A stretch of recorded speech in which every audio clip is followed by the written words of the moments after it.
Pai do Senhor Jesus Cristo, hoje nós estudaremos o capítulo 3, do versículo 4 ao 7 da Epístola de Paulo a Tito.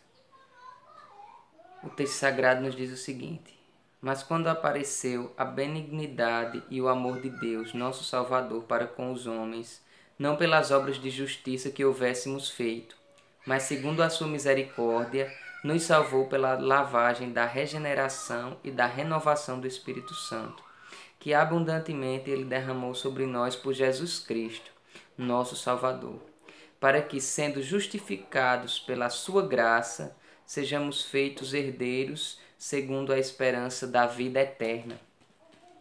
Esse texto que nós acabamos de ler, ele é tão rico a expressar a graça salvadora de Deus, que nós vamos dividi-lo em duas partes. Hoje nós vamos falar sobre a ação divina a nosso favor. Paulo apresentara no versículo 3 a condição pecadora em que nós vivíamos no passado.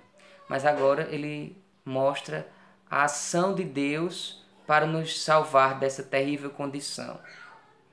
Paulo diz que ele nos salvou. Então, Deus, ele efetuou um grande livramento.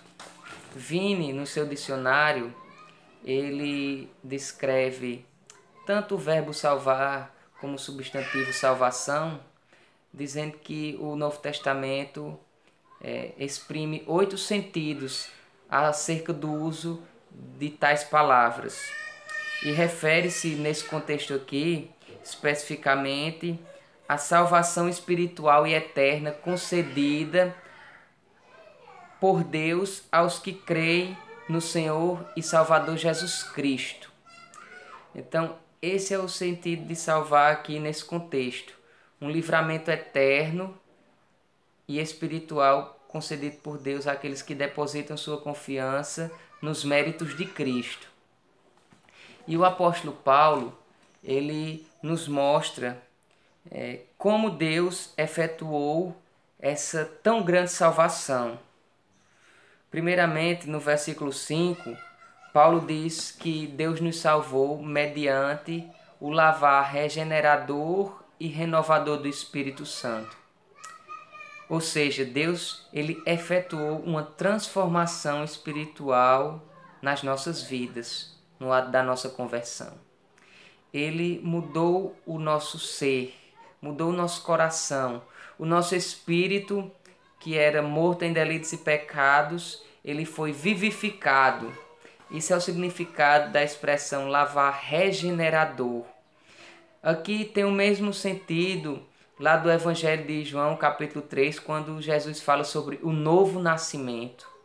É a comunicação da vida espiritual ao pecador perdido mediante a obra do Espírito Santo.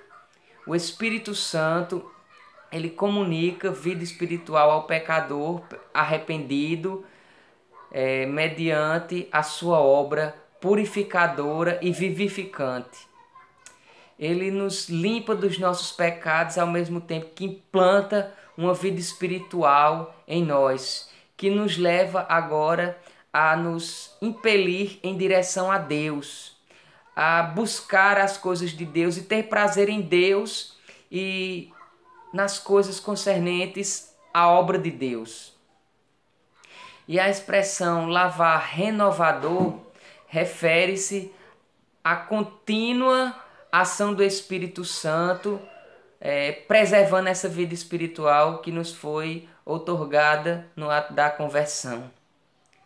É a obra contínua do Espírito Santo, diariamente nos renovando, nos concedendo vida, poder, graça, tudo isso que flui da Santíssima Pessoa do Espírito Santo. Ele é quem efetua em nós tanto a regeneração quanto essa renovação diária. É Ele quem implanta em nós a nova vida e é Ele mesmo que preserva e comunica poder todos os dias para nós podermos viver segundo a vontade de Deus. Mas Paulo, ele além de falar dessa transformação espiritual que Deus efetuou, ele também fala de uma mudança da nossa condição perante o Pai, perante Deus. Ele diz que no versículo 6, diz que nós somos justificados pela sua graça.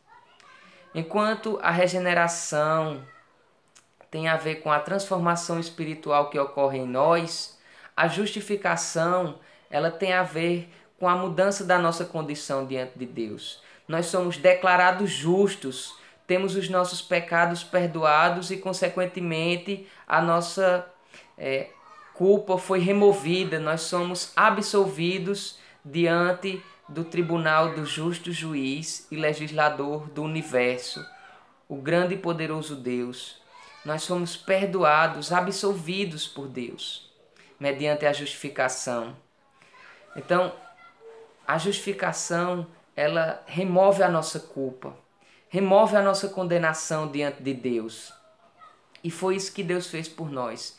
Ele nos transforma espiritualmente, nos capacitando a viver uma vida que lhe agrade, mediante o lavar regenerador e renovador do Espírito Santo, ao mesmo tempo que ele muda a nossa condição diante de Deus, através da justificação, removendo a nossa culpa e nos absolvendo de todos os nossos pecados. E a consequência imediata dessa absolvição é que nós nos tornamos herdeiros de Deus segundo a esperança da vida eterna. Deus prometeu um reino eterno e inabalável aos seus filhos, o qual nós nos apropriamos dele no presente através dessa justificação. Nós nos apropriamos da promessa da vida eterna mediante essa tão grande salvação que Deus efetuou em nós, através dessa poderosa transformação espiritual e dessa mudança de condição diante de si mesmo, através da justiça de Cristo imputada a nós, pecadores penitentes, ou seja, arrependidos e que depositamos a nossa confiança nos méritos e na obra de Jesus Cristo. E nós nos tornamos herdeiros desse reino que o escritor aos Hebreus diz que não pode ser abalado. É um reino eterno, é um reino que jamais terá fim e que será consumado na volta de Cristo. Que Deus nos abençoe e que nos faça dar valor àquilo que Deus fez por nós, aquilo que Deus tem operado em nós. Deus ele efetuou uma transformação espiritual poderosa em nós. A lei ela não tinha essa capacidade de comunicar a vida espiritual ao pecador. Mas através do sacrifício de Jesus Cristo, o Espírito Santo, ele agora comunica essa vida espiritual a nós. Ao mesmo tempo que ele continuamente preserva essa vida em nós e nos concede poder e graça para viver de acordo com a santa e gloriosa vontade de Deus. Ao mesmo tempo que ele muda a nossa condição. Nós não somos mais pecadores perdidos, entregues à condenação e à ira de Deus, mas nós fomos absolvidos pelos méritos de Cristo imputados a nós. De modo que Deus agora, quando olha para a igreja lavada e remida no sangue de Jesus, Deus olha para uma igreja santa e justa e purificada pelo sacrifício e pelo sangue expiador do nosso Senhor e Salvador Jesus Cristo. Que Deus nos abençoe e amanhã nós iremos avaliar ou analisar a motivação divina para efetuar essa tão grande salvação em nós. Amém? Que Deus nos abençoe. Em nome e para a glória de Jesus.